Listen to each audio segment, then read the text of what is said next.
శివ, ఒక good news. New జెర్సీలో నేను నా కలీగ్తో మాట్లాడాను. ఆంటీ మెడికల్ రిపోర్ట్స్ కూడా పంపించాను. తను ఒక డాక్టర్స్తో మాట్లాడి ఆంటీ సర్జరీకి అపాయింట్మెంట్ తీసుకుంటాను అని చెప్పింది. థ్యాంక్ యూ సమీక్ష, థ్యాంక్ యూ సో మచ్. కానీ శివ, ఈ సర్జరీకి ఈ ట్రీట్మెంట్కి కొంచెం ఖర్చు ఎక్కువ అవుతుంది.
ఇంకొకసారి మీ అన్న కన్ను ఈ స్థలం ఎప్పుడిందంటే చంపేస్తాను. పోయి చెప్పరా.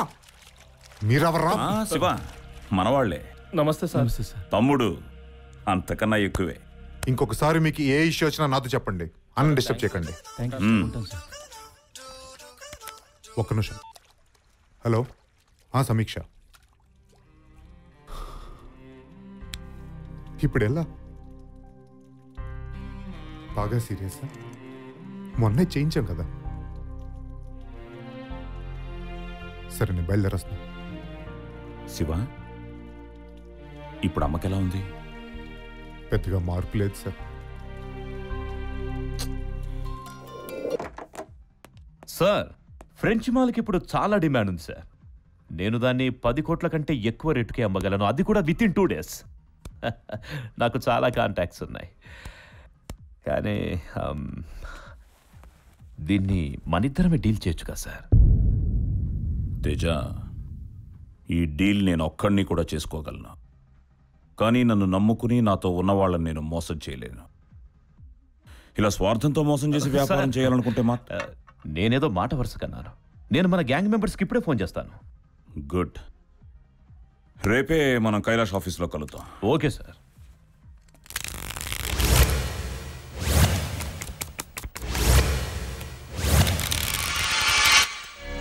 क्या रे उस्मान साहब? सब ठीक है? ठीक है सर. హలో నాయుడు గారు.